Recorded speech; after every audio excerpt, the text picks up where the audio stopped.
Okay, can I formally welcome everyone to the this morning's meeting of the Social Development Committee, and for the routine fashion, I ask people to in the room to switch off all the electronic devices. Remind members to remind themselves of the protocols in respect of the use of electronic tablets, and could I ask any members to clear any issues relevant to today's agenda. Just private rented sector. Okay, Dolores, thank you. Just declared.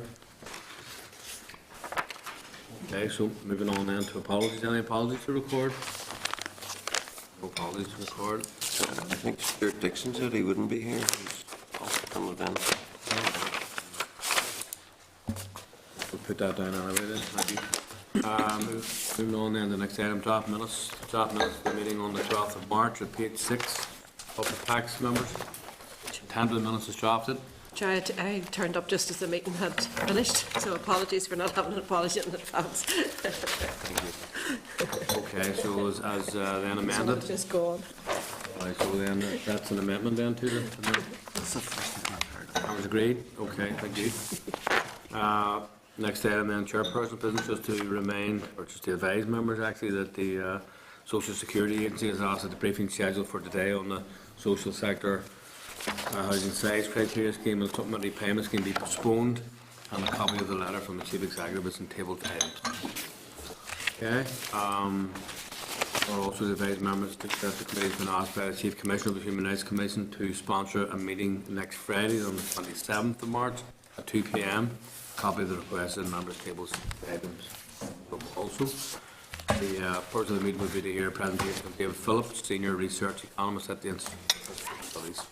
David Phillips has undertaken an assessment of the impact of welfare reforms on labour supply and financial incentives and yields, and analysis of fiscal issues involved administrations in the United Kingdom, with particular reference to the recent Scottish and British reference.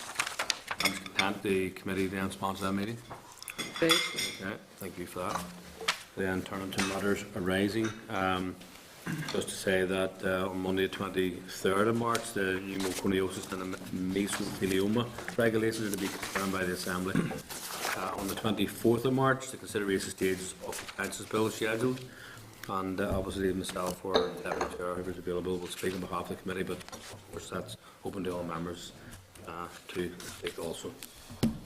Moving now to the next item then would be the Regeneration Bill. We have a briefing this morning from Geno Planning and Environmental Limited, and we have the following representatives from Geno Planning that we could invite you then to the table.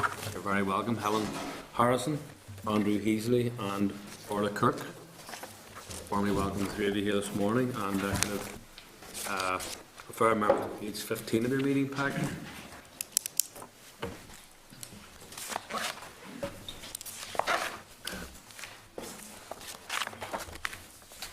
So, obviously, then,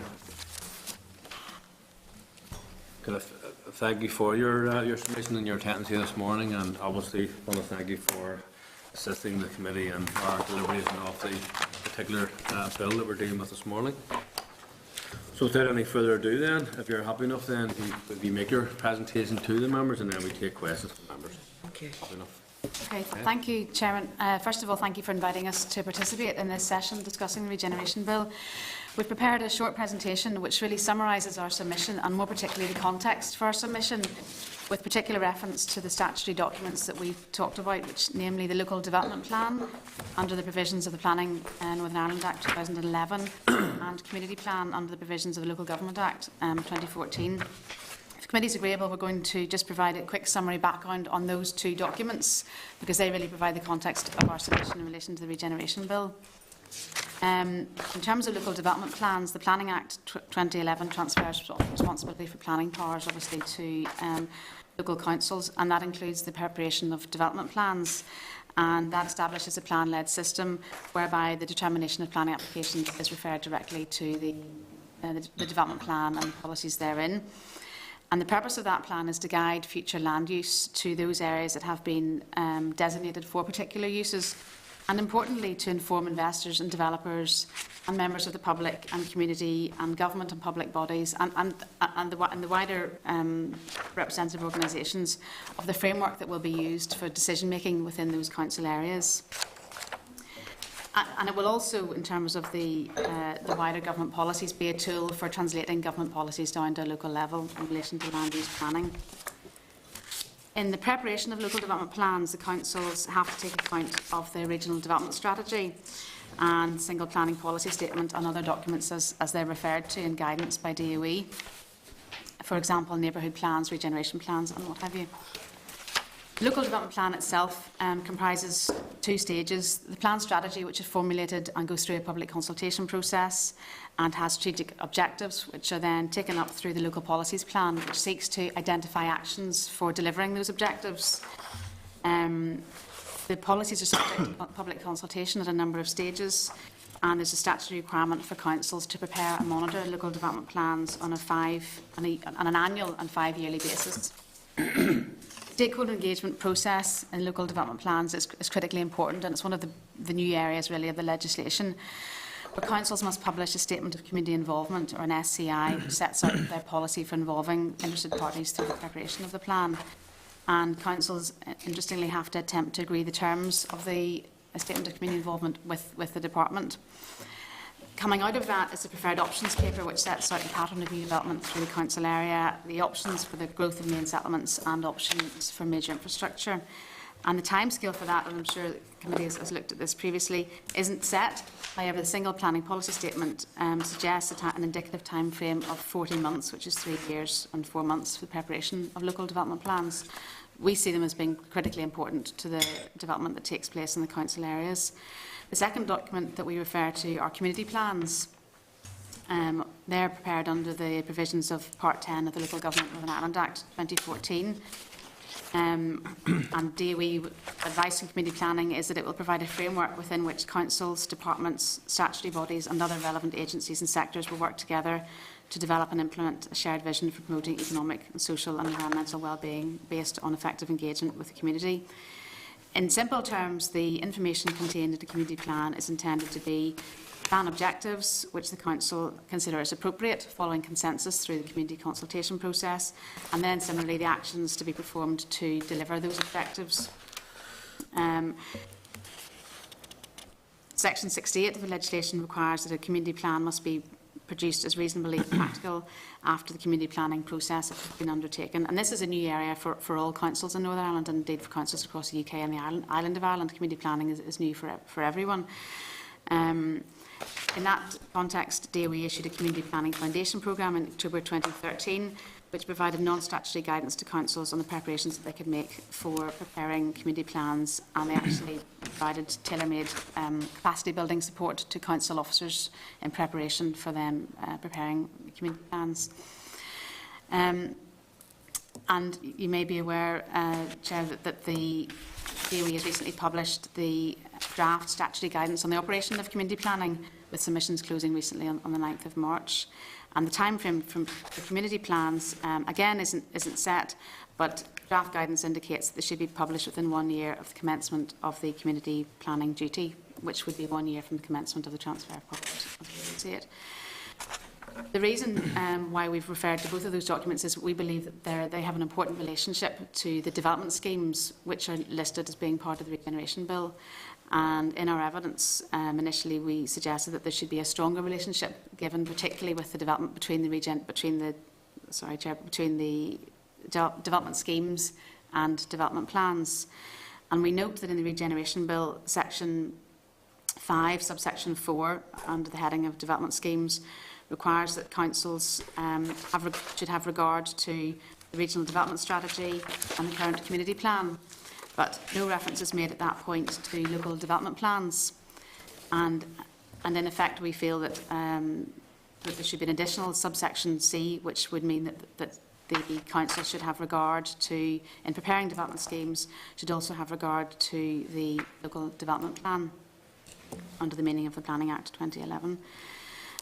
Chair, the context for that briefly, and I'm almost finished, is that development schemes are such an important tool that councils will have in order to take forward development, that we believe it's important that they have regard to the wider development plans for the area. And we particularly would use the words have regard to rather than take account of or must be in compliance with, because what that means is there's an element of flexibility. You have to have regard for them, but you don't necessarily have to slavishly follow them, and there may be good reasons why not to do that. For example, if the local development plan is out of date, and indeed all but one of the existing development plans in place will be out of date by the end of 2015. Or it may be that the development, which is the subject of the development scheme, is contrary to the development plan, but is of such public interest for other reasons that it may need to go ahead anyway. There are provisions within the Planning Act, Section 14, Part 2, which allows councils to make revisions to local development plans, and that would be in the instance where a development scheme isn't foreseen, isn't accounted for in the development plan, and a change would need to be made to the development plan to take account of it. As a final point, Chairman, we note that councils will have the powers to take forward development schemes. The Department will also retain powers to take forward development schemes, and we would suggest that by the same token, when the Department is taking forward a development scheme, that it too should have regard to community plans, which the Council is required to have regard to, but at the minute the Department isn't under legislation, and that also the Department should have regard in a similar way to local development plans under the meaning of the Planning Act 2011. Those are the main points that we've picked out in our presentation this morning. We've alluded to other matters in our letter, and we thought they may be the most reasonable ones, relevant ones today. So that brings me to the end of our presentation, and thank you very much for inviting us to take part in the discussion Okay, today. thank you. Anybody else want to make any opening remarks? Or are you happy now? Okay, well, thank you very much. I read in your report there you had some concerns around the process of vesting land. I think I remember just trying to text my notes there where I had it. Back to one of the clauses, I think you were suggesting that you maybe had concerns about the vesting of land was only possible after the development of a development scheme, if you understand what I mean. I thought that might have been. Where was that? It's Clause clause 7. 7. All right. Yes. Chair, we would be aware of development schemes that would have taken place through our involvement previously in the Victoria Square regeneration project. And really what we wanted to draw the committee's attention to was the timescales in order to effectively take forward a development scheme and the legal aspects of doing that.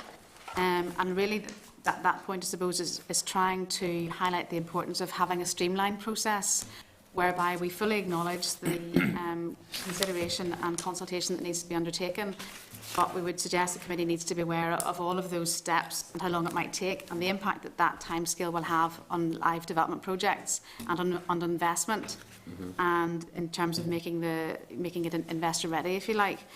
And it may be helpful to have a diagram which shows the process to understand better where the log jams in that process might be. That was the main point of that. I think the department has made the argument, and we'd all probably fairly agree, that the power to vest is quite a strong power, so therefore most people would presume, well, you can have a fairly strong argument if you're going to vest on the property, if you know what I mean. And on that basis, then you would need to actually have a specific idea in mind or plan in mind rather than just vest the land and work it out afterwards. That's probably the responsibility on that, but. Yeah, and on that point, Chair, we would agree. It's a very serious power and it has huge implications and it needs to be used wisely in a considered manner. Flores? But Chair, was on the same point, particularly where land actually does have a plan as such that has been passed from planning authority, and because of the property crash then was not developed, but that the plan that the developers had pursued was one that was in keeping with the needs of the area and the environs. But I have a particular site in mind in my own constituency, which is a trouble spot, and I just wonder how that would sit in terms of the power to vest. If there's an existing development plan, albeit not the council's plan, but how do you see that operating? Are those arguments being constructed that the council could approve in principle the development that's already approved and pursued, but that the developers are scattered and are hard to pursue? think that would most likely come down to the detail of the legal agreement that would exist between the department and the developers. And certainly in relation to, again, using Victoria Square as an example, there was an agreement between the developers and Department of Social Development, as I understand. And I don't know what the terms of that agreement were, but no doubt there would be something written into that agreement that would create opportunities to review the agreement if the situation were to change. This is not council-owned land now, public-owned land, this would be private-owned land. Which the department invested. Place in Lurgan, I'm thinking of, where there's a lot of alcohol, drug abuse, and there was a riot there the other night near it, you know, so it's derelict land that the developer won't take responsibility for, but has approval on, and it's creating huge concerns in the local community. It's an area of high social need. I'm just wondering how the vesting power then can be used by the council and its community planning. Really, I didn't explain myself well enough. So in that sense, as I understand it under the terms of the Regeneration Bill, the council, or indeed the department, but if we say the council could or should, as you may say it, identify that site as part of a development scheme, but it would need to be part of a development scheme which fulfills the requirements under the legislation in terms of the wider public benefit or the public interest, and under those terms there's an opportunity for the council to vest it as part of the development scheme, which would have no doubt other aspects which would include regeneration or redevelopment or community facilities or whatever it might be. So councils under this bill will have the power to do that. Okay, thank you. Probably a question for the department and stuff, but I give a good answer. But, all right, Salman. Oh, sorry. First of all, sorry, I arrived in late in the middle of your presentation. Could I just ask, you see on the issue of development schemes can be put forward by councils and by the department. Do you see any need for both the department and the council to put forward development schemes? And if so, in what circumstances do you think it would be appropriate for the department to put forward a scheme rather than the council, or vice versa? That's an interesting question. That's one that we posed to ourselves actually when we were looking at the bill, and our initial reaction was that the department would or should not need to be to be taking forward development schemes themselves, for the reason that you've suggested, which is that the council are in charge of the local planning and development planning and community planning. However, on reflection, when we thought about it again, we thought the councils at this stage are coming into a situation where they're fledgling councils. There's a huge amount of responsibility in terms of not just this, but all the other legislation most recently related to planning. And it's not beyond the realms of possibility that there would be instances where a project may be of significance to the whole of Northern Ireland, or it may be something which the council at a local level is struggling with in terms of the capability or the expertise to take it forward. So we felt that on reflection, certainly in the short term, that provision should be included within the bill. So you'd see it as an interim arrangement rather than a permanent arrangement? Possibly. Although it maybe would be something that could be reviewed after a period of time, because there will always be projects which would be of regional significance where councils will have to work together, and that's something which is going to be new in terms of major development projects and attracting investment to some degree. So maybe rather than as an interim, something that could be reviewed. So the legislation doesn't actually refer to development schemes which may cross council boundaries. It still refers simply to development schemes which are contained within existing council boundaries. So, even from that point of view, when you talk about strategic in nature, they're strategic within the confines of the council. Yes, I can acknowledge that.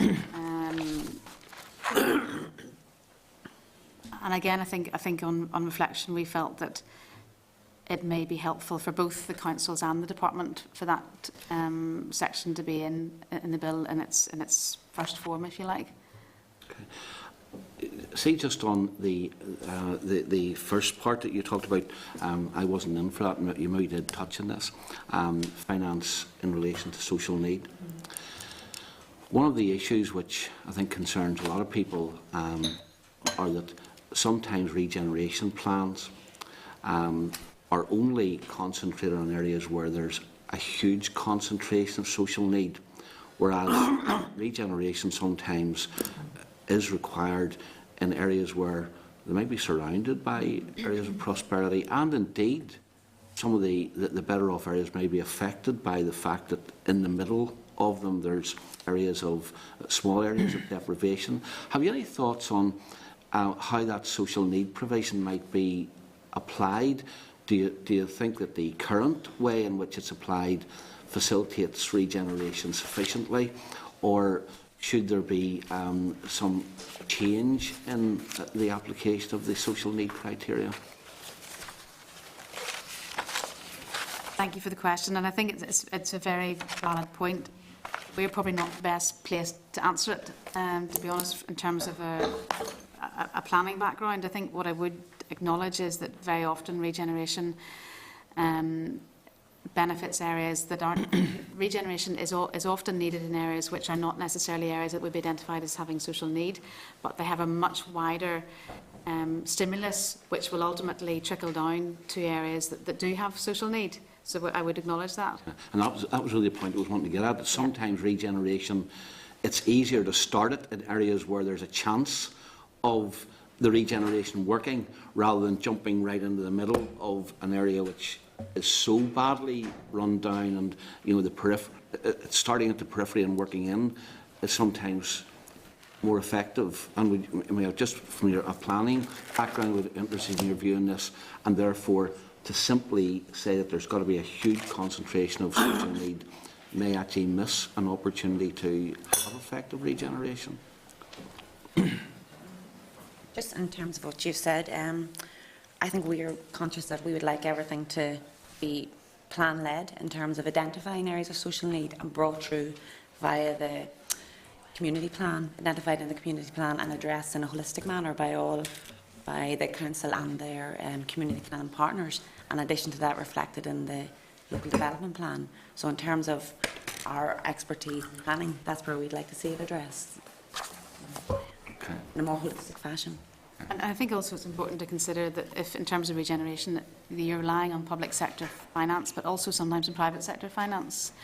And the community plan and local development plan should be providing the framework that will give investors an idea of where investment is going to succeed, and where their investment will be matched and supported by other investment, be it public or private.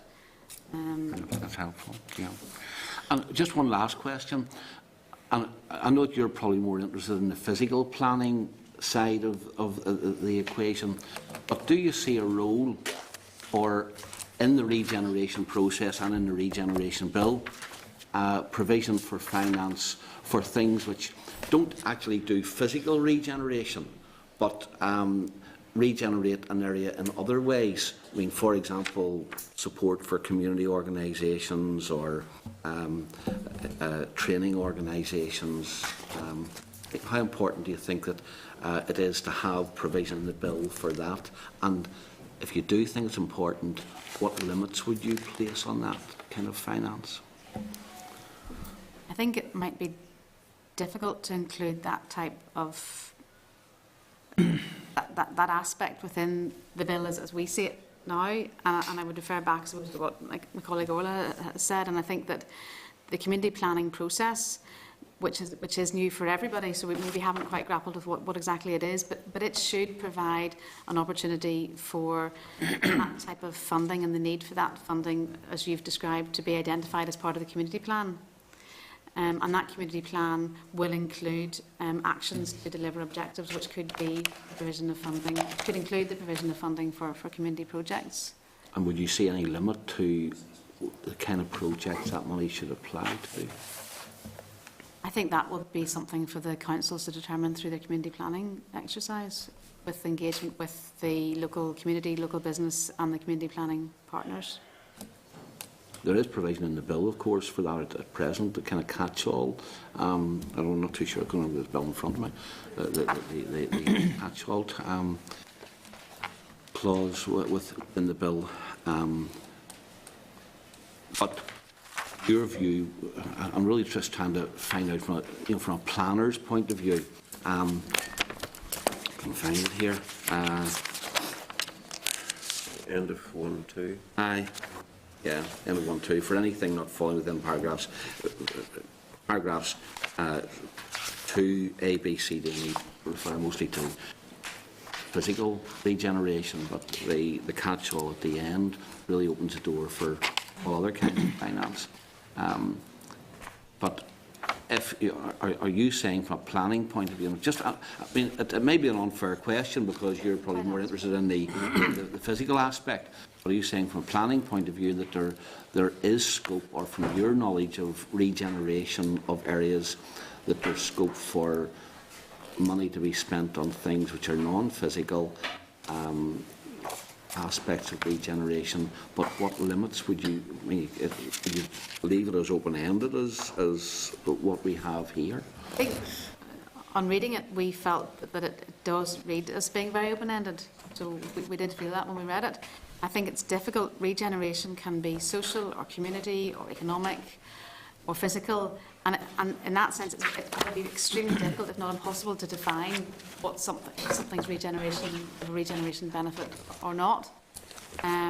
Which is why I suppose we would keep going back and saying, well, the guide here would be that if this is linked to other strategies and policies within what the council has prepared in terms of the community plan and the development plan, then the priorities of the council in relation to those aspects, which aren't physical, should be, and you would expect to be picked up through, for example, the community plan, which might give some direction to what is at the minute, as you say, quite open-ended.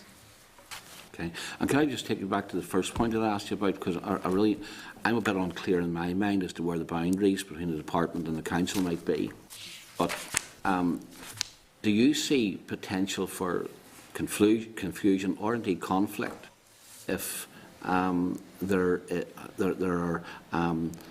the potential for the department to bring forward a development plan and the council to bring forward a development plan, or for both of them to do it, and either thinking, well, that should be the responsibility of the other? I'm a bit concerned. I really wanted to hear from your own point of view and the expertise that you could bring to it. I'm a bit concerned that either things could fall between two stools, or else you could have conflicts between the two, or else you simply finish up with duplication. That was a point that, as I said, that we considered ourselves, and on reflection we felt, particularly in the interim, that it would be useful for the department to retain some level of control or some level of influence in terms of undertaking their own development schemes. But it should be in, and the note here, the legislation says consulting with the appropriate district council, but that doesn't say that the council has to agree or the council needs to be involved in the process. It's just the terminology consulting with. Clarification on that would be helpful to understand the role that the council will have in influencing the development scheme that the department has the power to prepare, and that's something that we did question, because yes, you might ask, well, why would a council prepare a development scheme on this site and the department would do it on another? And we've taken the guidance there is that it is particularly if something of significance to the whole of Northern Ireland, or obviously where the terminology is it's not appropriate or expedient for it to be undertaken under the Regeneration Act. And we took that to mean that the council would, for whatever reason, be having a difficulty doing it themselves, and would therefore look to the department to assist them with it, rather than the department instigating it and imposing it on the council, that it would be the department would be there to assist the council if the council was able to do it themselves. So the bill kind of would indicate that the initiative would be with the department, who would then consult with the council, which is not really what your interpretation of it is. At the final paragraph, yes, and that's why clarification in terms of the terminology consulting with, I think, would be helpful, because otherwise, as you've said, I can see that it could be that the department would be able to progress and consult with the council as an afterthought, if you like. The first part of the section 13 implies that it would be of assistance to the council rather than it be something that was being imposed on the council. Okay, Just in addition to what Helen had said there, we'd maybe recommended that the committee consider, you suggest that the department should have regard, must have regard to the council's local development plan and community plan to maybe cut down the opportunity for the department to come and do something so completely different or materially different than what the council had considered for their own area. So that's something they maybe should give regard to. Thanks. From Con. Sure. Thanks for the presentation. And I think that in terms of community planning, I think that everybody you speak to has a different definition of what community planning is, and that probably is a catch-all for everything that may go in new councils. And I understand what Sammy is saying, that there may be a difficulty at some stage between what the development sees as a regeneration plan and what the council may see. And I think that at the end of the day, I think it'll probably take something like that to work out what ground either is on. I think that'll proceed once the new plans are starting to bed in. But in terms of regeneration, in one way Sammy's right, you know that there are regeneration plans that are outside areas like the Belfast city centre that could have a knock-on effect for areas of high social deprivation. But there are areas of high social deprivation where there's some dereliction, where a factory or something that can bring a job could have an immense impact on the local population and turn around the fortune. So that always needs to be taken into consideration. And I think that's probably one of the beauties of community planning, because it allows you to look at the wider picture.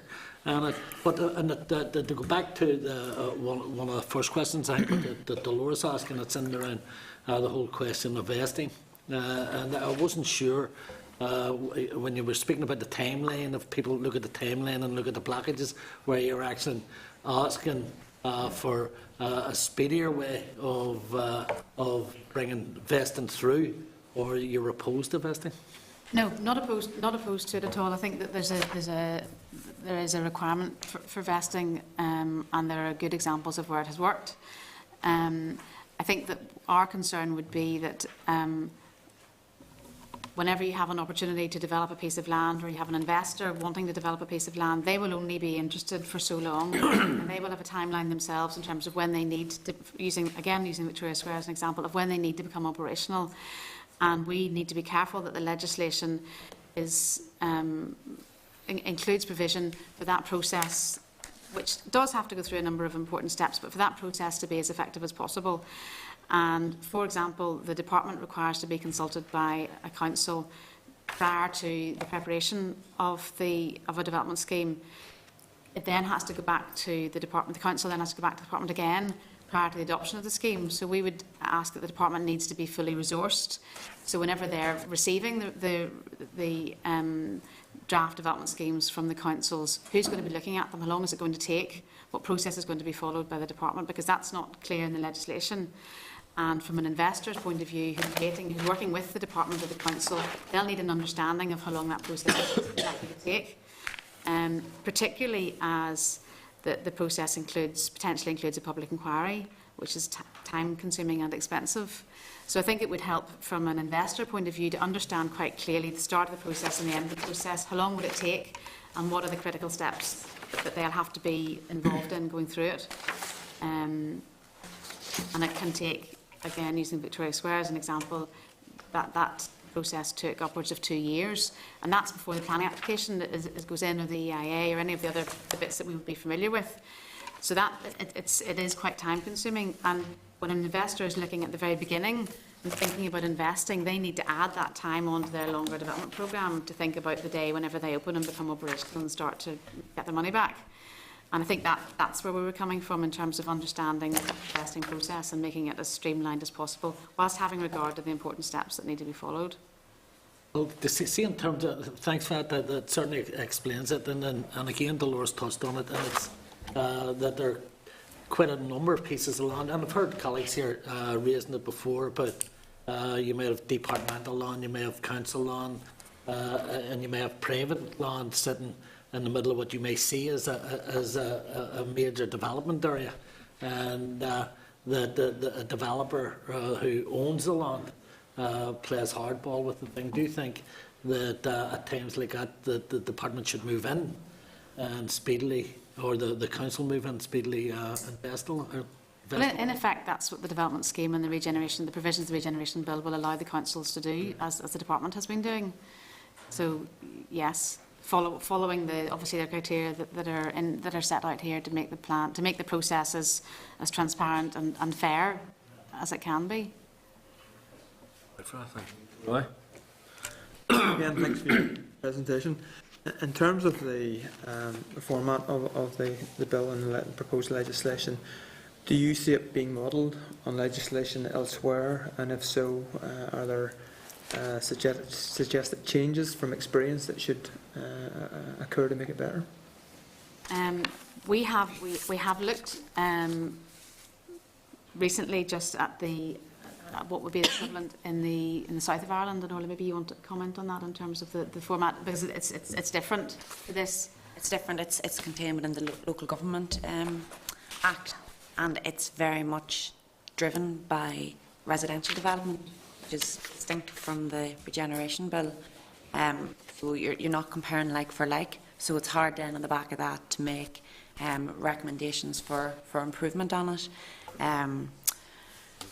You find a lot of the regeneration schemes in the Republic of Ireland are driven by housing and provision of social housing development, which are, councils are behind it, but it's the housing section of councils. You know, you have key members of the Republic of Ireland councils that are in charge of regeneration, but it's primarily with a housing function. So we're not comparing like with like. Is this modelled on Scottish or English or Welsh legislation, or do you see any Elements of it would be very similar to the English legislation in terms of compulsory purchase powers that councils would have and that would use to do similar types of projects. One of the issues that I can see in some town centre areas in my own constituency has been derelict buildings that may have sat for 20 years or more, even through the boom time, where the owner, for whatever reason, didn't progress them. And certainly one of the issues that can cause difficulty is conservation areas, and the difficulty in having an economic proposal that will be able to provide all the protections that may be imposed and yet be economically viable. Would you see the legislation as currently proposed being able to allow such sites to be moved forward, whether by compulsory purchase or by perhaps some form of grant, if high levels of conservation are being demanded by councils to enable economic development to occur? I think the really important aspect of the regeneration bill, as we've been talking about it, is the majority of it is geared towards councils preparing development schemes. So the council, in the example that you've given, would be concerned about a piece of land, and that land may be within a conservation area, but the council will be establishing the planning policy that protects the conservation area, and the council will be also responsible for taking forward the development scheme. So they are the decision maker and the policy maker. So they will have the powers themselves to do as you've described, and to make a judgment on the basis of the policy that protects the conservation area and the desire to improve the derelict site. And they will have the powers under this legislation to take forward improvements on that site, and can choose to do that either in complete compliance or to some degree in contravention of their development plan policies. It may just be one or two properties in the middle of the street. I mean, is that a big enough critical mass to warrant a plan under this legislation, do you believe? Because it may be down to, say, one or two owners. I think it's important to understand that, as we've talked about, the development scheme is a really powerful tool, and traditionally, I suppose, in terms of the department, it would have been used not on a very regular basis, probably not on a building by building basis, but more where it was redevelopment and regeneration of a wider area to give a wider spread benefit. And part of that might be the fact that it's a quite a complicated legal process to go through, and it really, as I say, traditionally would have been more for the benefit of a wider area rather than just one or two units. That's not to say that there may be some development schemes which are for a number 2 or 3 units. I'm not familiar with that, but it would more usually be for an area that would be larger than that. Okay, thank you. Right, thank you. Any other members are indicating? no other member indicating to ask any questions at the moment, but can I say that just that reading your summation and then listening to the discussion this morning, I think there's a couple of key themes coming through. Obviously, there's around the clarity of any process. There's a need to resource either the department or, in fact, the councils to make sure that they are responding a timely fashion in an appropriate way, so that there isn't any kind of prolonging of any kind of process. But central to your summation, I suppose, is that there is a need for people to have in due regard to all of the other plans around them. I don't think we mentioned bids in this morning, but I mean, obviously bids is another key tool that people have in the local council areas. So, but am I right saying that that's what you're saying, basically the centrality of all this has to be, you've got your community plan. I think most people accept it, community planning, whatever people's fair use and other definition, but it's a very central plank to local government reform. So, am I right in saying that your key point this morning is that all plans that are there on the table and that are relevant either at the department level, regional level or local council level, they all have to be taken into regard when you're developing any plan? I mean, that makes sense, but you're making that. Yes, in essence, it's not nailed down properly. Yes, in essence, Chair, we focused on the statutory plans that the council is required to make under the legislation. So we focused, you're right in terms of bids, but we focused on the regional development strategy, which is already required, the development plans and the community plans. Yes, and I think it's important, though, Chair, to note that we understand that there may have to be flexibility, because it may be the development scheme cannot be in accordance with those plans, and that's why we would suggest the word to have regard to them, in the understanding that it may not be able to be in accordance with them. I note you're not actually making the point that one has to trump the other, but you're saying that they need to have proper regard. That's what you're saying. So, I mean, obviously, because I just want to enable for us to take this up with the department to see how we can kind of square these particular circles, so to speak. See, just on that point, because it is an interesting point. Obviously, you deal with people who are putting in planning applications. We now seem to be adding layers and layers of new information. I'm not saying that it's a real regulation, but layers and layers of new things that people have to take into consideration when putting forward a planning application, whether it's the area plan, what's been put forward in the community plan, development scheme, whether it's a department development scheme or a council development scheme, the regional strategic plan. I mean, do you see this as adding unnecessary complications to what is already an overcrowded field of regulation when it comes to people trying to find out or trying to get a development going? I think that we're focusing our discussions really in terms of our submission on the development scheme aspect of the Regeneration Bill, and I think there is a need for provision within a piece of legislation, in this case it's Regeneration Bill, which allows councils and possibly the department, but it certainly allows councils to be more proactive in terms of facilitating development. I don't think that people will be expected to be overly familiar with the terms of the Regeneration Bill, but they'll need to understand that provision exists to allow development schemes to be taken forward where councils feel that it's necessary. And we've provided information previously in relation to the local government bill, where we've said that the community planning process and the development planning process we feel should be running in parallel, because otherwise there is a danger that particularly communities are being asked to comment on one thing and then a year later or 6 months later being asked to comment on something which seems quite similar. So we feel, and certainly it's in our submission, that there needs to be a really strong relationship between the community plan and the development plan, and that the public is aware of what's in those because they've been part of the formulation of them. And the development scheme might be something that comes along before the development plan or in between when the plan is about to be reviewed and it's not quite up to date. It's something which is more of a one-off. It's not something which necessarily people could foresee whenever you're preparing the development plan. So I think it is needed, but I think there needs to be really clear referencing between the relationship between what's in the Regeneration Bill in relation particularly to development schemes and community plans and development plans, so that everybody knows that they have to look at those, but they should all be saying the same thing as well, insofar as they can, subject to them being out of date. I think it's also my message for your councillor colleagues that we need the area plan process sorted out, because once we get that, all the plans up to date, everything else can follow in behind that, and we'll give developers or whoever else, confidence that a land's zoned for a particular use and that should get planning based on that. So I think that's important to get that back to your councillors. That starts with the community planning process. And okay, are there any other remarks you want to make this morning? Helen, no. Andrew? Okay, so can I thank yourself for again coming here this morning and making your submissions and dealing with the members' queries, and we'll obviously follow up on a number of your concerns that they've raised with themselves in our deliberations. So thank you very much for helping us. Thank you, Chair, and thank you for inviting us. Thanks very much. Any members?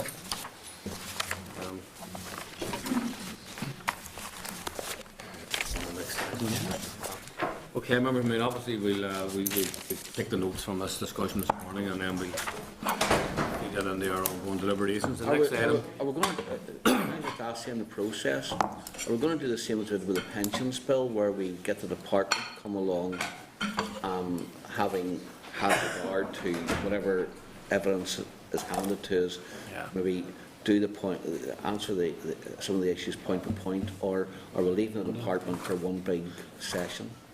I just thought the pensions bill format was very good, It was fresh in our minds. Yeah. Chair, they're only taking forward for evidence sessions in this. The last one is next week, and the department were here today. We send on the written submissions to them as we receive them. So they're in the process of addressing each of the issues that have been raised by witnesses, and I think we're scheduled for the 16th, first meeting back after Easter, 16th of April. And we'll go through all of those issues. Okay. Well, you said the department's here today. Are they here in the public gallery? Oh yes, but they're not here to talk to us about this bill. No, well, I think, to answer your question, Sammy, we hadn't scheduled them to be here simultaneously or immediately after that presentation to respond, but was very helpful in terms of pensions bill. There's no doubt about that. Although probably the pensions bill more technical and more difficult. So. But as you say, we're doing an evidence session next week, and then we'll have the department in the following week. Is that right? After the first meeting after recess. Okay, so that's a process. Okay, thanks very much for that. Moving on to the next item, then it's a departmental briefing on the private rental sector, and we have this morning Stephen Martin, Avril Hayes, and Joanne Cartland. You're very welcome, and members, your givers at page 18 of your pack, and obviously the. This is here to give us a briefing on the particular sector and the work around that. So, without any further ado, can I just invite you, Stephen and your colleagues, to. Great, thank you very much, Chair. Thanks for the opportunity. It was 5 years ago that we produced the private rental sector strategy, Building Sound Foundations, and really what we were focused on then was about making existing regulation of the private rental sector more effective, and dealing with a common area of dispute, tenancy deposits, which was a real bone of contention between tenants and landlords. All of those measures from that strategy are now in place, so it's really timely now to look again at the role and regulation of the private rental sector going forward for the next 5 years. The sector has grown, and for a long time it was seen as a place of last resort, as a choice of last resort. But actually there's some evidence to suggest that is changing, and there's a number of things really feeding into that. The first is there's been a change in attitude towards home ownership in Northern Ireland with the market bubble of the mid-2000s and the crash. A lot of people have decided now that home ownership isn't for them, or is for them at a later point. So the average age at which people are buying their first home is later. So they're living longer in the private rented sector, and some people are opting for that as a long-term choice. Secondly, levels of satisfaction. The Housing Executive have done, and the University of Ulster have done, a number of surveys, and repeatedly that comes back with fairly high levels of satisfaction, 90%, and in many cases higher than the level of satisfaction that there is with social tenancies. Now, that's not to say there aren't problems, but generally speaking, the majority of people, the vast majority of people, are happy with their tenancies. People are staying longer, thirdly. So when the University of Ulster and when the Housing Executive have asked people, what are your intentions in terms of the private rental sector, a number of people are saying, look, they want to stay for longer. And that's a key issue for us going into the review.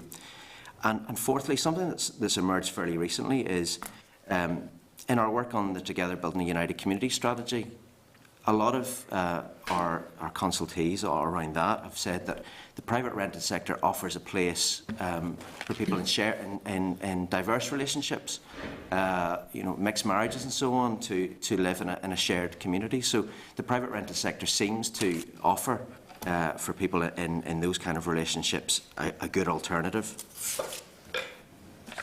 The housing strategy had as its vision that everybody should have the opportunity to access good quality housing at a reasonable cost. And really what we're saying today is, for many people living in the private rented sector, that sector is already achieving that vision, and it does offer an attractive option for many people in the short, medium and longer term. The key questions that we're trying to address in the review are: what is the role of the private rented sector going forward? And how can tenants and landlords best be supported to achieve that housing strategy vision of good quality housing at a reasonable cost? What we find from landlord registration is that the private rented sector is largely a cottage industry in Northern Ireland. We're talking about small and very small businesses. We have a large number of small landlords with 1 or 2 properties in Northern Ireland. So the other thing that we feel is important to look at in the review is to strike the balance in terms of what we want to make sure, obviously, that tenants are adequately protected under the law, but without creating expensive and unsustainable burdens which drives landlords out of the sector and reduces supply. Because there is an overall issue, as the committee knows, around housing supply in Northern Ireland. We're well below where the regional development strategy says we need to be in terms of new housing supply, so it's important that that supply is kept. So a balanced approach to regulation, we feel, is really important. We're carrying out the review in 2 stages, and our briefing paper details that, so I won't labour the point. But because of, I think, from our early consultations, there are very different views on the sector. So we felt it's important to take this 2-stage approach. The first stage will be to produce a green paper, a discussion paper before the summer, which will set out the issues in 4 key areas and really set out the evidence that is available to us and what we feel to be the issues, and we'll try and engage then a wider group of interested parties around that.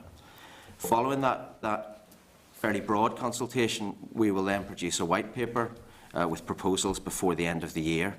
The 4 issues, and turning sort of fairly briefly to the green paper, the 4 issues that we're going to cover are set out in your briefing paper, page 5 in mine, but it's really the role of the private rented sector, the issues around supply and investment in the sector, and we'll include in that things like rent and affordability. And importantly, from feedback that you've given us before, issues around management standards and property standards. So those are the issues we'll cover. We've already started to engage with a range of organisations in the sector, working in the sector with tenants. We will do more of that, producing the green paper before we have a wider consultation on the discussion paper. Thank you, Chair.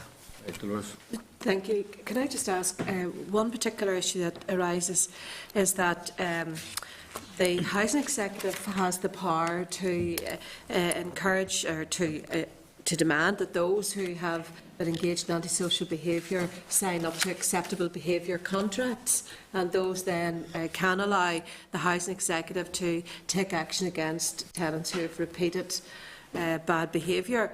But that does not apply to the same extent within the private landlord sector. And another example, if I could give one, Chair, recently is where a person whose former partner had served time in jail for domestic violence was able to get a rented property just outside the boundary of the non-molestation order. And the victim of his violence went to the private landlord to ask for him to be evicted. But of course, the landlord said that there was nothing they could do. I don't think they wanted to do anything because there was money coming in, etc. But it's just, those are problems that communities and that individuals are suffering because of no restriction or no demand for better behaviour or social responsibility, if you like, by some landlords and or their tenants. I just wonder, will that be taken into consideration in the review? Yeah. I mean, it's interesting that, yes, we will be looking at the issue of antisocial behaviour. It's interesting you mentioned the ABCs, the Accepted behaviour the, code. the contracts. I mean, they're not statutory, so there would be nothing to stop the learning from that being used in other sectors. I think one of the things that has struck us very much from landlord registration is that we now know that we have very small landlords with very small portfolios, a lot of accidental landlords. So one of the things we're keen to understand is what support they need to be able to address these issues. So we'll certainly be looking at it, but we'll be looking at it both from a regulatory perspective, but also from a support perspective. Okay, Fra. Sure, and thanks very much, Stephen, for the presentation.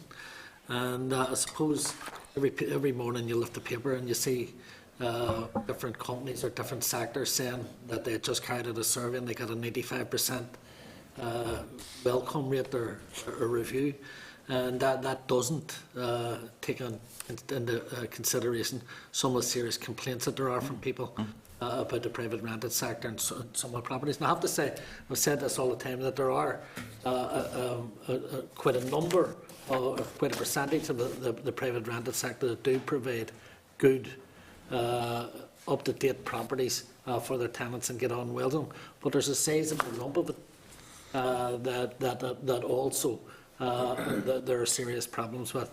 And the last time when the whole question of landlord registration and the deposits were going through, I think we lost a golden opportunity to do a catch-all thing and that there to ensure that there was regulatory powers to be able to deal with some of the serious problems that there is within that sector.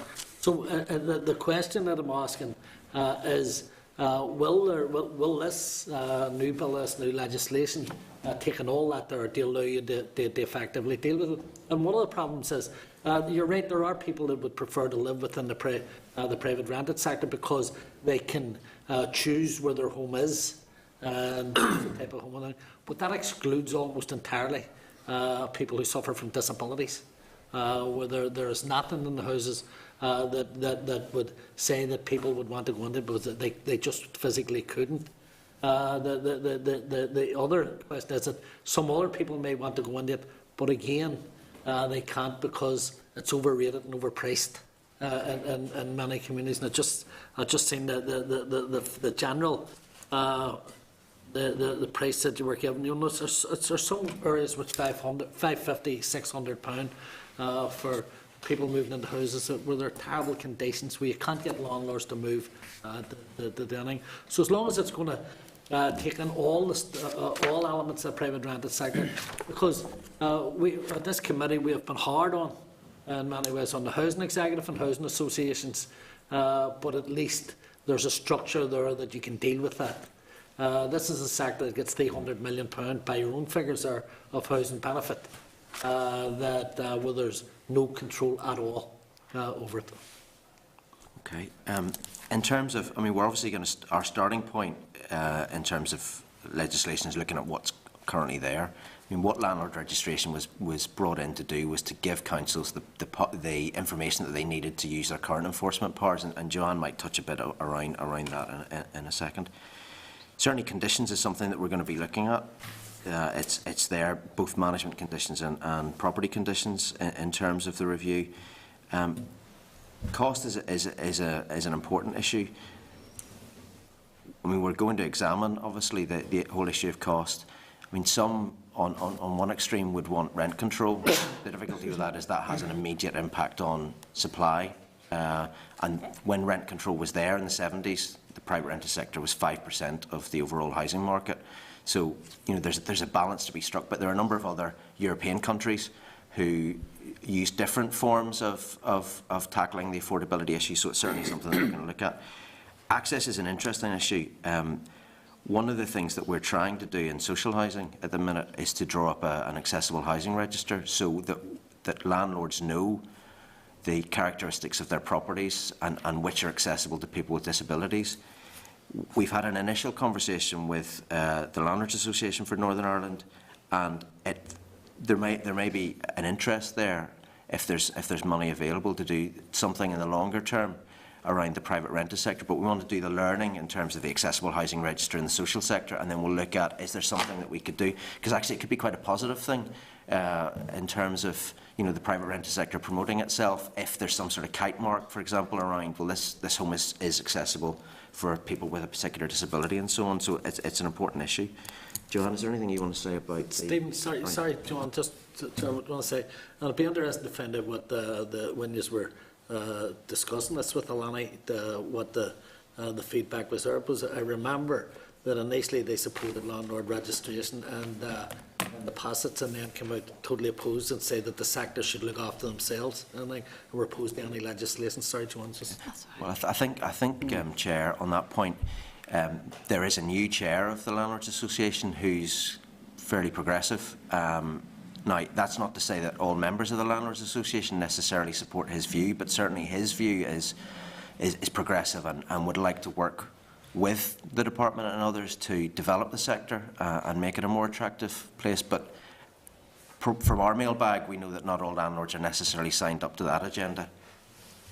I suppose from my perspective, and landlord registration in particular, I would like to give you a very small update on how we're going with that. So I just checked this morning before we left, and there's 39,023 landlords registered as of today, covering 84,875 tenancies. So of all of those landlords that have registered, they've all been provided with a toolkit outlining their rights and responsibilities, in particular, highlighting the rights and responsibilities of their tenants as well, signposting them to agencies for advice and support, and giving them some general mapping of ways through the key issues that they might face. In addition to that, I've written to them every quarter since the beginning of landlord registration, highlighting where there are courses available, training, any developments with regards to support agencies and any changes within the private rented sector. And going forward, whenever the Green Paper and the White Paper are published, I'll be writing directly to all of those landlords and letting them know that those papers are out there and asking for their engagement with the whole process. All of their information is available to Council now to enforce existing regulation, and Council are finding it very useful to have that in terms of a support role. So writing to landlords and reminding them of the importance of complying with regulation and supporting them to meet and raise the standard in some cases. As an aside, you did mention housing benefit earlier, and we're working closely with Universal Credit to develop information sharing so that, well, their policy objective is that whenever they take over the housing element of that payment, that only those landlords that are registered will receive direct payment. So we're working across a number of fronts to try to bring it all together. Obviously subject to, you know, if Universal Credit is ultimately brought in. To see just on that, because it was interesting, you quoted how many has registered and how many properties. Do we know that how many have not registered in the state?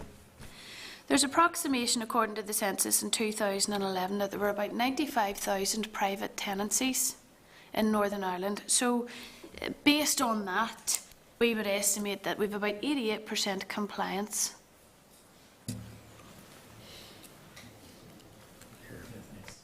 Gregory? Yeah, thanks for the submission. Just a couple of things.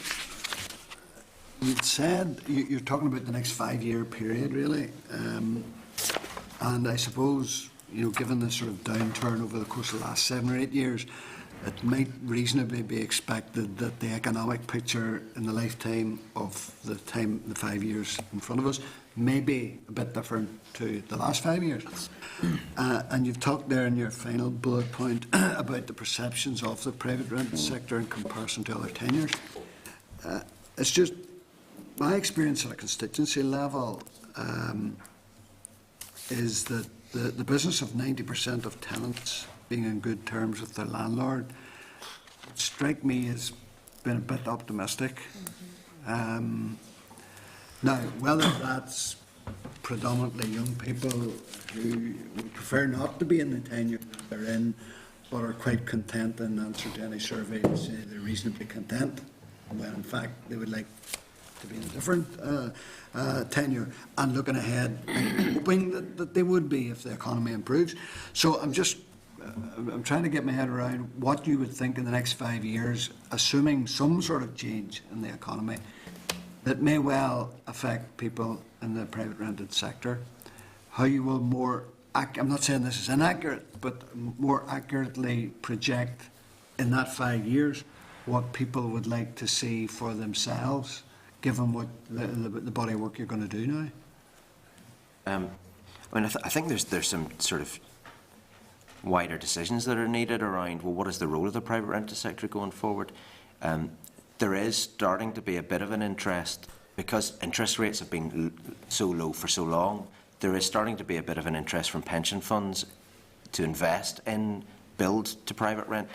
So there's an opportunity potentially in Northern Ireland, as in other places, to open up the market and increase supply to meet need through creating opportunities for pension funds and so on. But that's very much a decision, ultimately a political decision. What kind of environment do we want to create? Do we want to create an environment that encourages that, or do we? Is that like a buy-to-let fund or something like that? Well, there are things like real estate investment trusts who are starting to look at the private rented sector, pension funds. The returns aren't very high. I mean, the yields are typically about 5%, but for a pension fund that's got a 50 or 100-year set of liabilities, with interest rates at 1%, 1.5%, 5% actually as part of a portfolio is quite attractive. So there may be opportunities, and I guess that one of the questions we want to explore in the review is, do we in Northern Ireland want to create an environment that encourages that investment, or is that something that we're not particularly interested in? So that's a kind of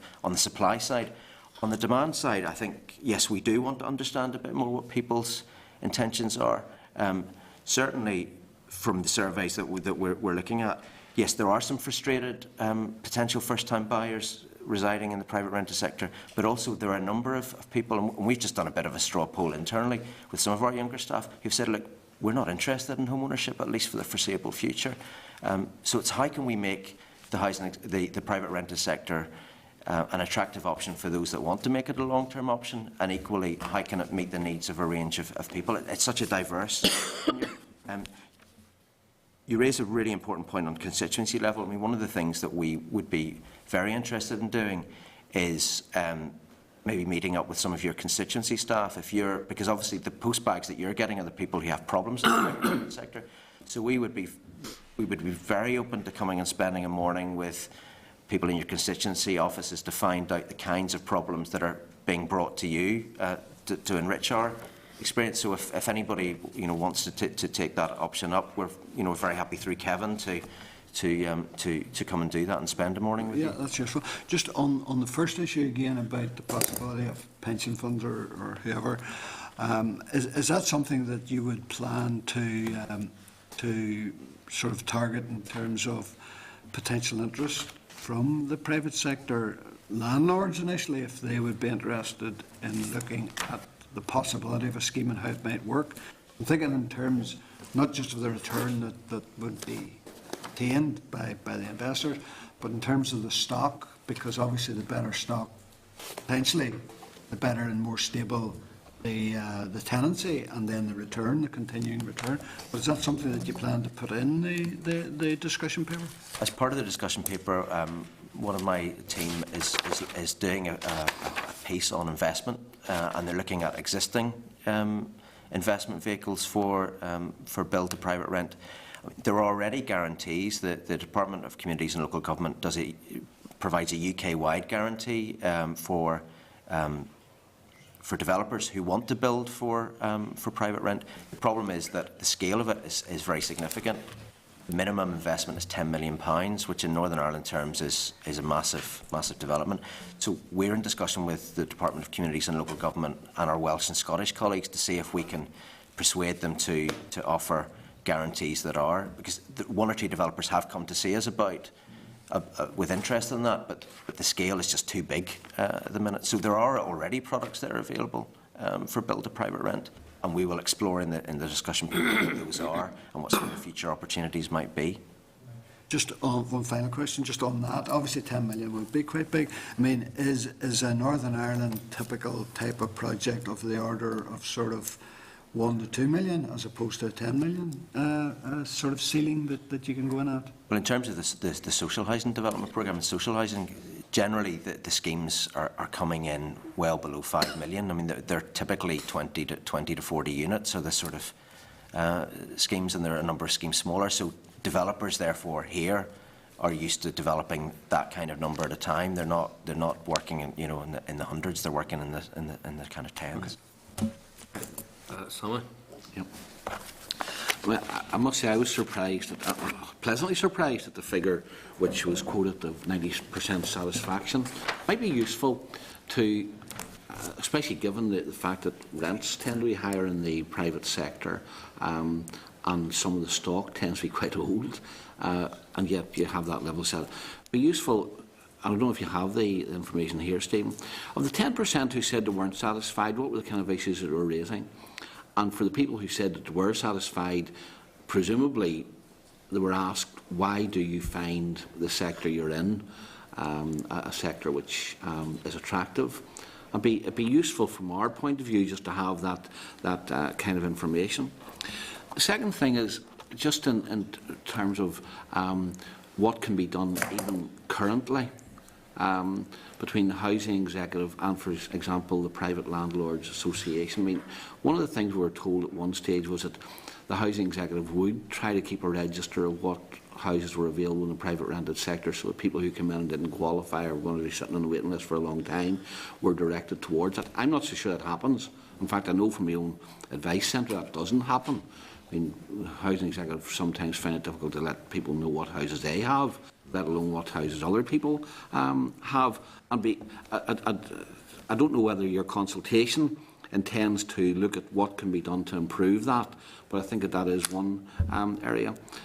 Dolores raised the point of regulation. I'm not so sure that regulation even works with the social sector.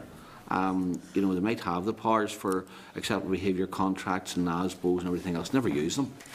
And I would just hope that we would not be imposing on private landlords some requirements that are not being required on the social rented sector.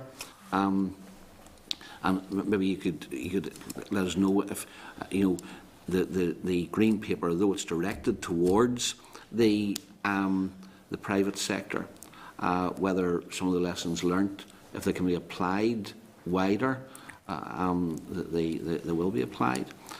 And the last point then was just on the potential for more investment. I really think we're missing a trick here. I have no difficulty if landlords get housing benefit for properties which qualify for tenants who qualify for housing benefit. Because if we can get our housing stock financed through sources that we don't have available at present, well then why wouldn't we do it? And especially since the housing benefit comes, it's demand-led, it comes through AME expenditure anyway, so it's coming from central government. Central government is actually helping us to improve our housing stock, and I would hope that the Green Paper would pursue in a very, very aggressive way what is open to us here. And I sometimes think that the department has more interest, and I mean, I look at the department's attitude, I've got to say, towards co-ownership, and because of it, maybe I'm being cynical here, but because there is more employment within the department looking after housing associations and the Housing Executive, that tends to be their focus, rather than looking at other alternative ways of providing for housing and providing for good housing. Start then with the survey. I mean, we'll ask the Housing Executive. As a Housing Executive survey, we'll get that off them and send it to the committee through Kevin. The second point around the Housing Executive signposting people to the private rented sector, there's two things there. They have developed a private rented sector access scheme, but it's fair to say it's not universally applied across all Housing Executive districts, but that's primarily focused on those to whom, at this stage, to whom the Housing Executive owes a homelessness duty. And essentially what it does through Smart Move, through a contract the Housing Executive does, is to signpost people who are homeless to those services and provide support to help them to maintain a tenancy. We've asked them to look at it in the context of repossessions, those who are repossessed, to extend it to those people, and they're in the process of looking at that. But there's a wider issue around the Housing Executive developing a housing option service. It's been a little bit late in doing that, but it's starting to develop this thing called a housing option service. And what their aspiration is that when this is up and running, when somebody comes into the office, rather than the question being, well, can we assess you for social housing? The question will be, how can we help you? And for some people, it won't necessarily be social housing. It might be the private rented sector, but that's very much an idea on a piece of paper at this stage that the Housing Executives develop. So I'm not surprised that locally, you haven't had a lot of satisfaction on that.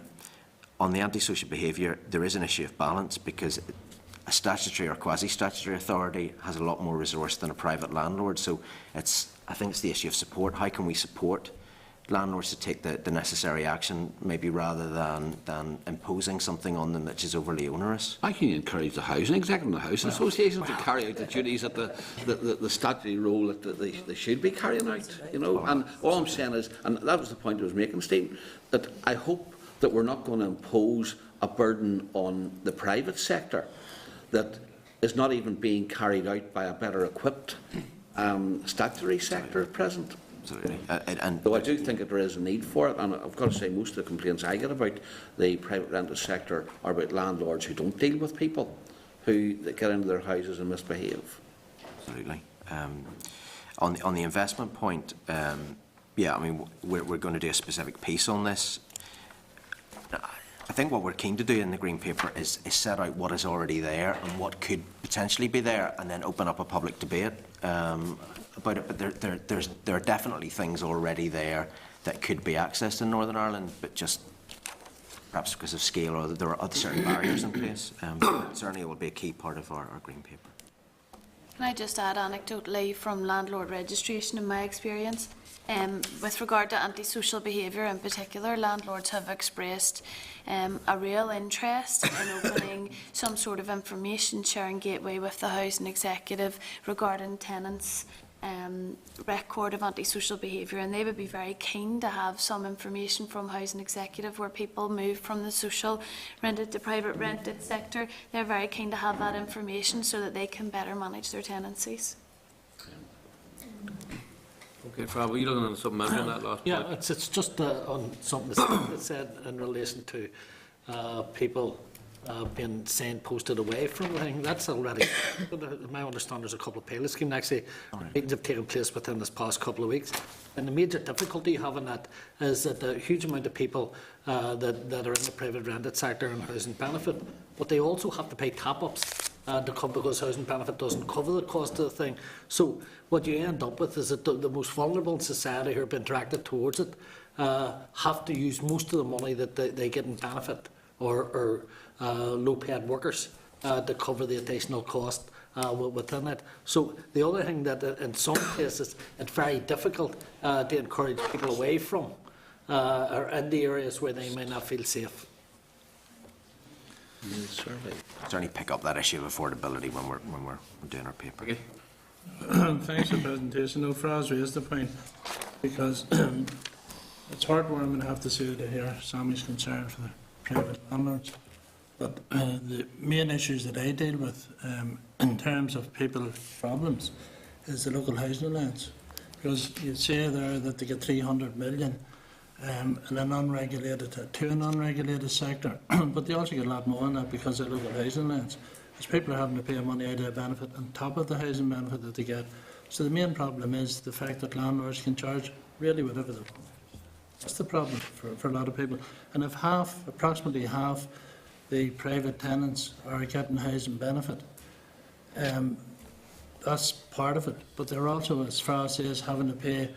I had a case last week, somebody having to pay £23 a week out of their benefit to top up the local housing allowance, which makes it impossible. And interestingly enough, this was a private rented house which has been adopted because there's a disabled tenant. So the landlord has actually adopted the house, but they're still having to pay a huge amount on top of the housing benefit that they're being allowed. So that's the big issue for people. is the amount of rent, and until the rent is actually regulated, that because they can charge whatever they want. And the reason that there's a rise in the private rented sector is because of the death of social housing, and the right to buy has ensured that that has happened. Because in my own constituency, the housing out of stock went from about 14,000 to less than 3, because people bought their houses at knockdown prices, which is fine, but it has created a huge gap. The other thing that I would find in a lot of estates where there's private rented tenants, people moving in and out, there's absolutely no community spirit. The landlords are usually living miles away, have no particular interest in the area, and the area just gets worse and worse and worse. It just goes into decline, and unfortunately that's something that isn't being addressed. So I think that's something that you need to be aware of. But the local housing alliance has caused untold hardship for a lot of people, and that needs to be addressed. There's discretionary housing benefit, but that only lasts for a particular length of time. Well, we'll obviously look into this issue of top-ups and try and find out some information on the level of top-ups. The chair of the Landlords Association has said that many of his members are interested in longer-term tenancies, because it gives them, particularly if there's housing benefit, because it gives them some kind of level of security. And he has given me examples of where he has reduced rent to within local housing allowance. So there are examples where landlords are prepared to do that, and that's perhaps something that we might want to talk to the Landlords Association about a bit more. But we'll certainly keep to the forefront of our look at affordability on the level of top-ups, and see if we can dig out some of that information. On the transients issue, one of the things that we will certainly be looking at is length of tenure, because at the minute the minimum or the default tenancy is for 6 months. But some of the feedback that we're getting is actually that there may be cases, there may be some justification for looking at extending that, and it may well suit both landlord and tenant, but it's something that we will certainly examine. Again, pardon me, in landlord registration we've asked about length of tenancy as a voluntary question, and of those that answered that question, 30% had tenancies which were longer than 5 years. When asked, would you be happy to create a longer default tenancy, about 60% said that they would. So it's something that landlords are keen on too. Roy? There can be great variation with landlords. Some who wish to improve their property to be able to attract more people and no doubt ultimately increase the rent. Conversely, there are those who want to buy property cheap and spend nothing on it, and just not respond to, I would say, fairly basic needs of their tenants. One of the schemes that surprised me on occasions, but some landlords haven't taken up, was the Warmed Home scheme. So my question is, in going forward, particularly when the new scheme, the affordable warmth scheme, there will be a requirement for contributions from the owners of the property. What incentives will there be? Will there be a little bit of carrot and stick? So that we do not have people reliant on benefit, perhaps in older houses, perhaps single glazed windows, single skin walls, in homes which are not being upgraded. So how can we ensure that there is a higher quality of insulation in homes for some of the most needy in society? Yeah. We're doing a separate piece of work which we'll be consulting on before the summer on the fitness standard in Northern Ireland, because we currently have the lowest minimum statutory standard for housing across the UK and Ireland. So we're separately looking at that. I mean, as part of that work, one of the things that we've looked at is in England there's legislation which is in force and is there, but will come into force towards the end of this decade, to set a minimum level of energy efficiency before a property can be let. So it's something that we will look at, and that would be the stick. The carrot is there's the 50%. If you have a tenant who qualifies, there's the 50% towards the cost of the works through affordable warmth. Well, there may be options around the stick, around minimum minimum energy efficiency standards for letting property and so on. So that's something that we'll be considering as part of the fitness review and reference in this piece of work. If you were proposing to go that way, and I can see a great logic in it, but would you be ensuring there would be a run-in period? Because you would not want to have tenants being excluded from their property without alternatives being available, but yet you need a mechanism of applying pressure to improve properties. Absolutely, and that's certainly the legislation in England has had I think a 4 or 5 year lead-in period. I think it was the legislation was got royal assent in 2014, and I don't think it comes into force until 2019. So certainly there would have to be a period of preparation. Thank you. Roy, Jim, and more. Yeah, I just want to understand a couple of things. Within the department, is there any policy which dictates whether you're trying to grow or diminish the private rental sector, or is it just neutrality, whatever happens, happens? The reason I ask is, at a national level, there obviously is a policy drive to continue to grow ownership. And there's the letter yesterday of the Chancellor's announcement of the ISA specifically for first-time buyers. But where within the local department is the policy bias going? In terms of the housing strategy is tenure neutral in that what its vision is to create an opportunity for everybody to have access to a good quality home at a reasonable cost, regardless of tenure. So it's tenure blind in that sense.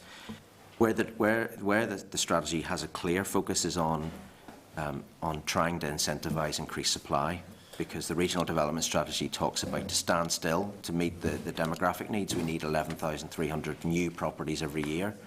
So the department, through that strategy, has a clear focus on doing what it reasonably can to increase supply, whether that's social, private rented or owner occupied.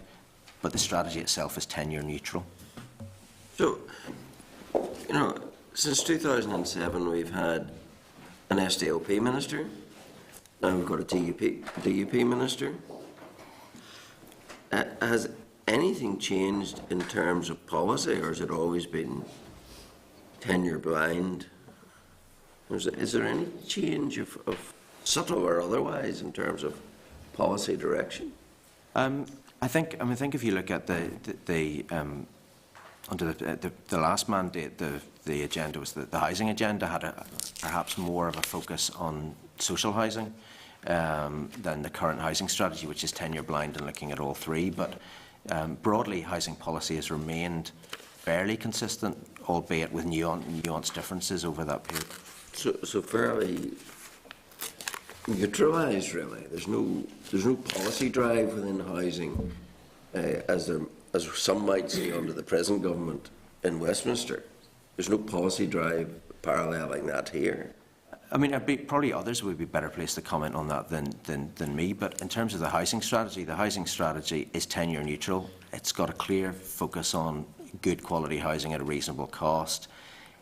The policy drive is around supply across all three, but each jurisdiction, each constituent part of the United Kingdom has taken a slightly different approach to housing.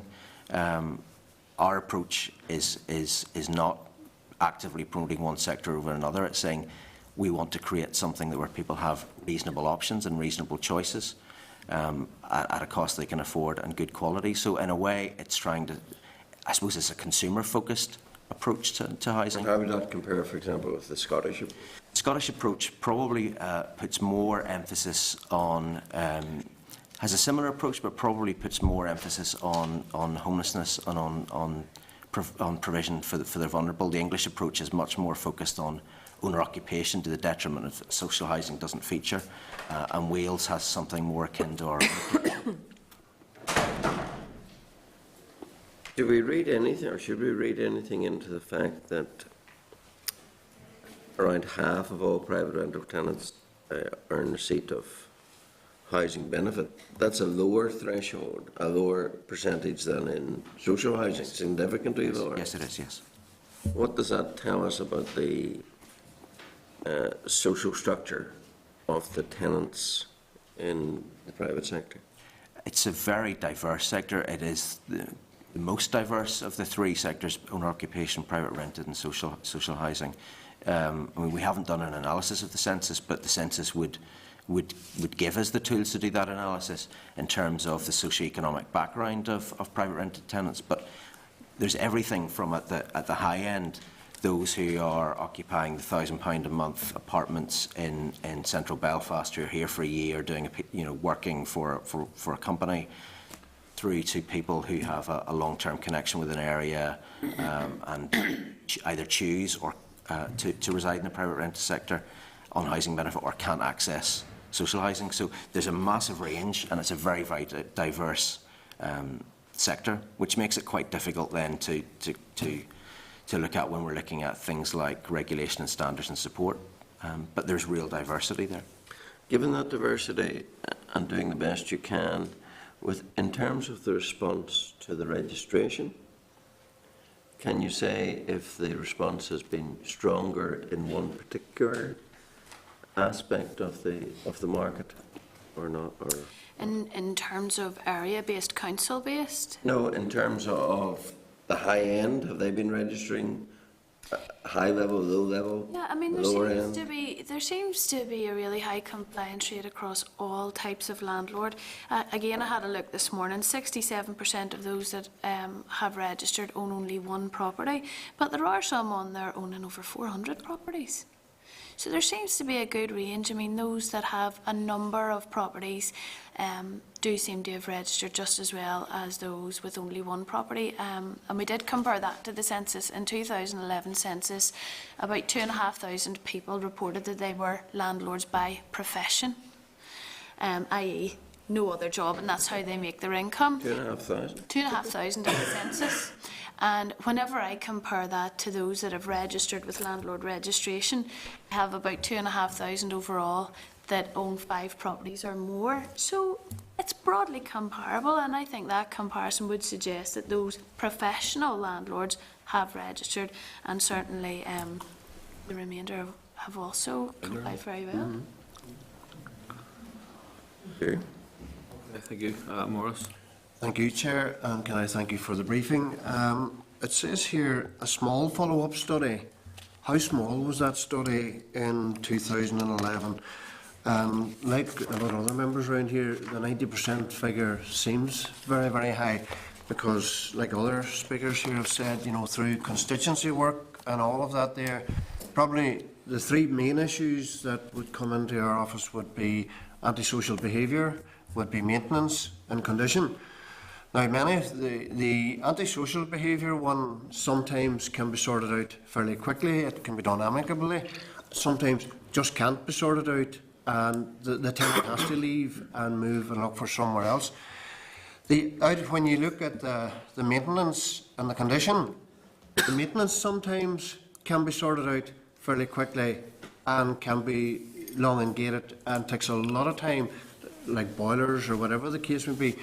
But you see, the condition one, if a house is in bad condition, there's never ever going to be any way out of that. I mean, if a house is in bad condition, there should be no tenants in it. And we have quite a number of those, those type of complaints in our constituency. In terms of the survey, the numbers were a few hundred. I mean, the details will be in the survey when we send it to you. But it confirmed what the University of Ulster had done with a bigger survey, I think about seven years ago. So it confirmed what we already had, but it was a few hundred. Condition's an interesting one. I mean, the law already allows if a property was built before 1945, councils, in order to rent that, you have to have a certificate of fitness. I mean, one of the things that we are going to look at in the review is around, does that date need to be changed to bring in more properties? Because if we're getting feedback that there are properties built after that aren't fit and aren't in good condition, then that's an issue that we could relatively readily address by changing that date and bringing it, bringing newer properties into that. But that's the kind of thing we'd be quite interested in talking to your constituency assistants to get a sense of your postback to see, is that a real issue for many people? When do you think there would be a more updated survey and maybe a more in-depth survey? Rather than, 200 seems very, very small from 2011. If you were looking at maybe 2,000-3,000 surveys and taking 90%, but it's very, very small, 200. It's something, obviously, as doing sort of going through the green paper process, we now have details of a lot of tenants through the tenancy deposit scheme, or the administrators do. So what we're quite keen to do is to get a broader range of views from tenants in the private rented sector as part of the consultation process. So that's something that we'll take away from today and look at how we can do that. But yes, we're keen to kind of repeat that to understand where the sector is and where in terms of tenant protection and so on. Thank you. Okay, well, thank you. There's no other members indicated to speak, so if that's the case, if I just add a couple of points, not just to kind of draw from the conversation this morning. I know certainly, like other representatives, now you would deal with on an ongoing basis, and for me, one of the biggest complaints I would give would be people who they just don't have security of tenure when they're renting, and they would have, well, some, not all of them, have very good experiences, but there are some who would have complaints around almost the arbitrary nature of a landlord might decide to do and the time frame in which they want to do it. And I mean, I had a sort of a relation of mine who survived the property crash and all the rest of that as a homeowner, but said to me that fairly recently that they would never buy, if I had to do, would never buy a home again, would rent. But in his words to me was, but you guys would need to regulate the sector, for us. So I think everybody would want to see appropriate levels of regulation within the private rented sector. It is a big sector, and whenever about any policy prerogative on it, it's going to be a big sector for here and ever. And therefore, I do think that, in light of the fact, which I think we all see, growing evidence of more people are staying longer in rental accommodation, and maybe more people are positively opting for that, that may well be a good thing. But then you do need to get the regulation in place so there is security of tenure, there are people's rights of the landlord, so protected and obligations. But I think that when you're talking about... Chairman, see, just on the point you're raising, have you had any feedback from the councils as to how effective the legislation is for them to enable them to, where a property is in the kind of condition Morris has described, to get the landlord to do the work? Because sometimes I think that there are gaps there. Yes, previously that was the council's problem. They didn't have the addresses of the property, but via landlord registration, which council and environmental health officers have complete access to, they can get the name of the landlord and bring down the regulation that's already there. And are they saying that the current legislation, once they get the landlord, the current legislation is strong enough for them? Yes. As far as tenancy management and property management and property condition is, yes. There is maybe an issue of properties. I mean, the certificate of fitness for pre-45 properties, essentially we're properties that are more than 70 years old. There will be properties which are newer than that, which perhaps don't meet modern standards. So there's maybe an issue that we are going to look at about changing that date. So more properties, perhaps in the 45 to 64 kind of, or which kind of type of properties need to be brought into that regime, because there is a regime there, and for those properties pre-45 it works, but there is that kind of that middle bit, kind of properties that are maybe more than 30 years old that need to be looked at. And in terms of maintenance, I mean, there are default provisions there in legislation that if it's not laid down in the tenancy agreement, it is enforceable by the environmental health. Yeah, just to follow on Morris's point and Sammy's, I mean, years ago, you had environmental health would have actually condemned properties not being habitable. I haven't heard that happening for years. I'm quite sure the point was being made that there's old properties which are non-habitable, but you never hear of them being condemned, because you used to actually issue a certificate to whoever owned the house. The landlord, certificate of disrepair, exactly. You never hear that happening now. So, there has to be some reason for that. Is it because the councils aren't in a position where they can enforce it, or it doesn't happen? To my knowledge, I haven't come across it for years. I certainly don't have the figures to hand, but councils do still issue certificates of disrepair.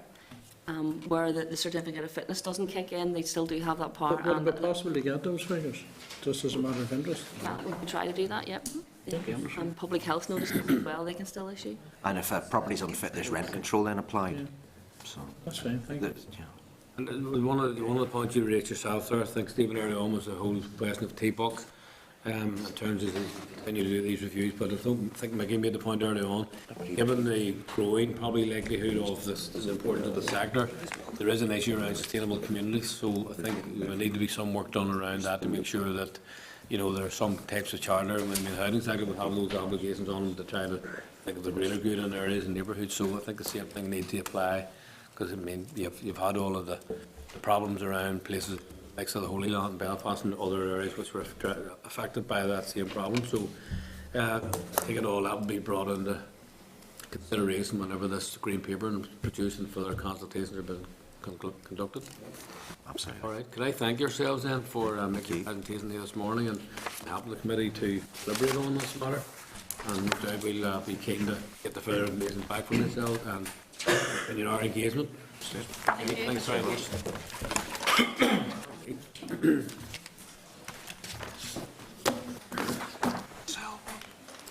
Okay, members, we'll move on into the next in the proposed subordinate legislation. We have the first SL1. That's on page 25 of your pack.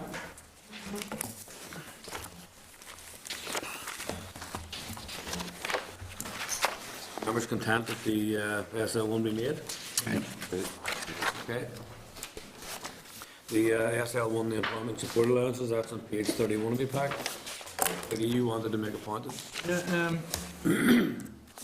it talks about the current legislation that if someone's found with limited capability for work, if it goes beyond 6 months and they apply, that claim will be accepted. This seems to indicate that even if you go past the 6 months, you're written on an appeal as well, which could take longer. You won't be allowed to make a claim, or if you do make a claim, just revert back to being found capable previously. So just to get maybe I'll clarify, get more information from the department on that. That's actually clear. The issue here is that this rule would be subject to negative resolution that comes into operation on the 30th of March. So does that restrict our time limit on this? Well, Chair, we can go back to the department very quickly on this afternoon. Okay. Next week. Just a turn then for more information. Okay, I'm happy enough with that. Roy? Can we also be made aware if there's a cost implication of not implementing it? Okay. Okay, that's not a problem. All right. Moving on to statute rules, SR 149, page 38 of your pack. Members have no objections to this, so read it into the record. Okay. That the Committee for Social Development has considered the statutory rule SR 149/2015, the maternity allowance curtailment regulations in Northern Ireland 2015, and subject to the examiner of statutory rules report has no objection to the rule. Agreed? Agreed. SR 150, this is page 51 of your pack. Members content the rule be made, and if so, I'll read in the record.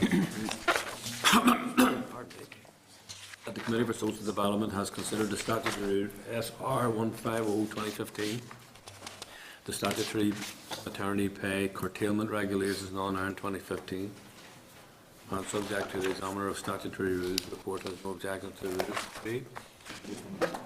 SR 153, that's on page 63 of your pack. Members content the rule be made to read on the record.